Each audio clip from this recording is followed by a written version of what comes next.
Yes, well, 62 people were arrested Thursday outside the White House protesting U.S. torture policies. Dressed in orange jumpsuits and black hoods, the activists were calling for President Obama to close Guantanamo and end America's policies of torture and indefinite detention.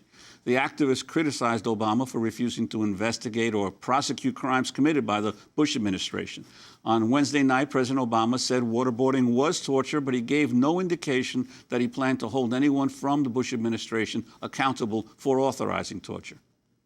I believe that waterboarding was torture. And I think that whatever legal rationales were used, it was a mistake.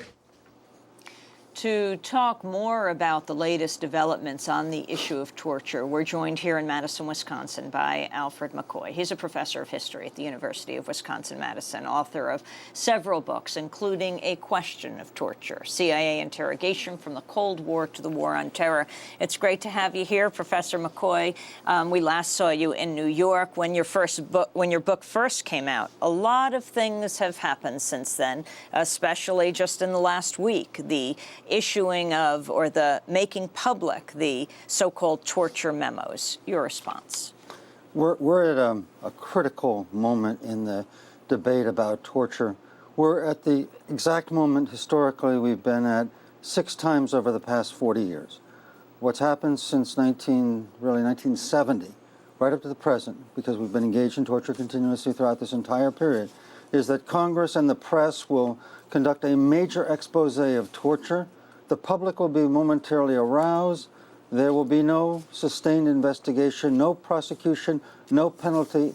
The practice will continue a few more years later, another revelation, another round of debate, discussion, nothing done, and then it emerges again. So I think it's fairly certain to say that if the past teaches us anything, that unless there is serious prosecution, and something beyond simply a legislative investigation, something more binding, something more permanent, that within 5 or 6 years we'll be faced with another major torture scandal just like this one, except it'll be worse because the world will remember this expose. They'll think that we tried to correct and we didn't correct, and they'll realize that this is in fact American state policy, that torture is part of the apparatus of American power. We'll talk about President Obama's approach. On the one hand, releasing the torture memos, and I'd like you to respond to specifically what's in those torture memos, but then saying he will not be holding the interrogators responsible, people involved with it. We have to move forward, not move back. Right. That's exactly how you get impunity. That's what's happened every single time in the past. For example, in 1970, the House and Senate of the United States discovered that the Phoenix program had been engaged in systematic torture, that they had killed, through extrajudicial executions, 46,000 South Vietnamese. That's about the same number of American combat deaths in South Vietnam. Nothing was done. There was no punishment, and the policy of torture continued. In 1994, for example, the U.S. ratified the Convention Against Torture. There was no investigation of past practice. So when that ratification went through, it was done in a way that in fact legalized psychological torture. Because when we ratified that convention, we also, if you will, passed a reservation, which then got codified into U.S. federal law, Section 2340 of the U.S. Federal Code. And in that code, we said that psychological torture, which was actually the main form of torture practiced by the United States since the 1950s, is basically not torture. And we defined very cleverly under that code what psychological torture is. We simply said it's 4 things. It's extreme physical pain, forced injection of drugs, threats against another, or doing that to a third party. Okay? That's all that psychological torture is. In other words, everything in those torture memos, all those techniques of belly slaps, face grabbing, waterboarding, is under U.S. law supposedly not torture. Because when President Clinton ratified the UN Convention Against Torture, he didn't look into the past. He didn't discover what the nature of American torture was. And so we're now at a moment where if we don't prosecute or don't punish or don't seriously investigate, that this will be repeated again. Another thing that emerges from the memos is, in fact, the Bush Justice Department is very well aware. If you read the May 2005 memo by the head of the Office of Legal Counsel, Stephen Bradbury, he says, look, I can't assure you that waterboarding is not torture. You know, the courts may find that it is torture, but don't worry about it, because you know what? The courts aren't going to rule on this. So in other words, don't worry about the law because the law doesn't apply to you. The law will not be brought to bear. And that's the problem of President Obama's procedure. The men were assured that they could torture because it wouldn't come before the courts. There's another problem with those memos as well. Those memos argue again and again that the most extreme of all the authorized CIA techniques, waterboarding, is not torture because it does not violate that same Section 2340 of the U.S. Federal Code, but it does. Waterboarding is the most cruel, the most extremely cruel form of torture known to man. Very simply because of this. People don't understand, I think, waterboarding.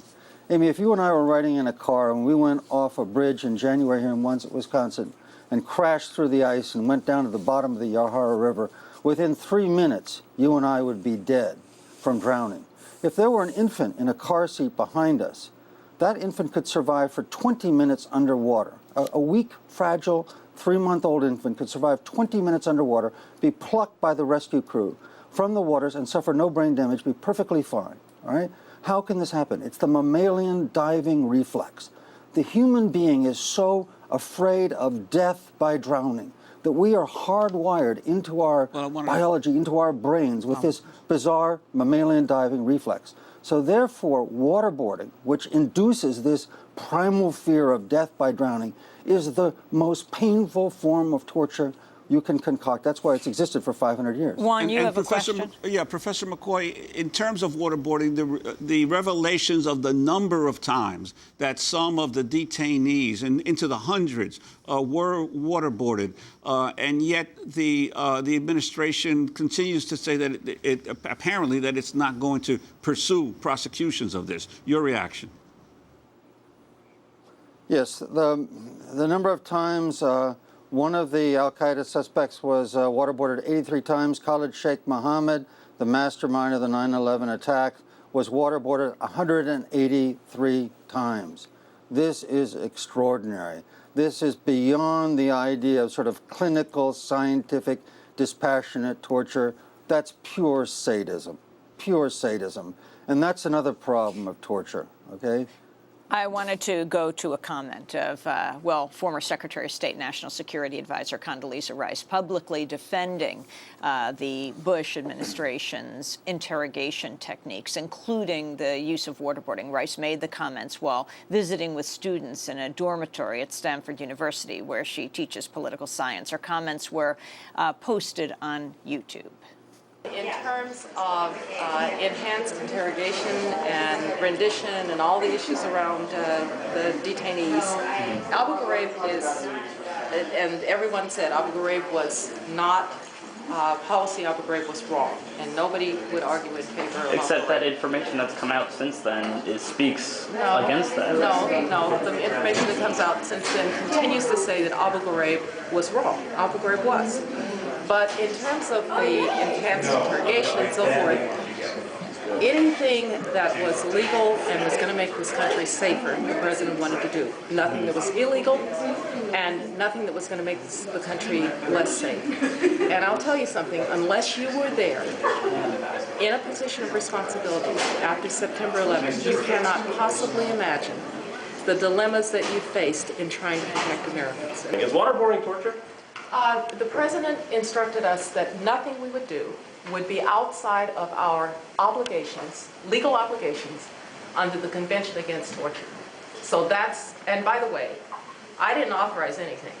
I conveyed the authorization of the administration to the agency that they had policy authorization subject to the Justice Department's clearance. Okay. That's what I did. Is waterboarding torture in your And I opinion? just said, the United States we were told, nothing that violates our obligations under the Convention Against Torture.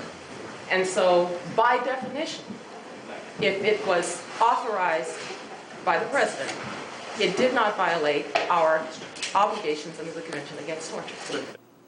That was Condoleezza Rice. She was taped at a Stanford University dorm. Your response, Professor McCoy? 2 points. First of all, waterboarding is torture under U.S. law because it constitutes a death threat, okay? It's a threat to die by drowning, all right? So One, waterboarding is torture. President Obama is correct. It's a violation of law, and all of those that ordered it should be prosecuted for violations of federal statute. Second point, her argument that you had to be there because the nation was at risk, that's the argument that every Latin American military dictator made for brutal torture and summary executions, arguing that the communists, the barbarians are at the gate, and therefore extreme measures were qualified. That's impunity.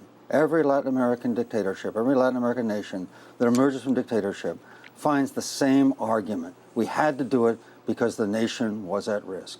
That's how you get impunity.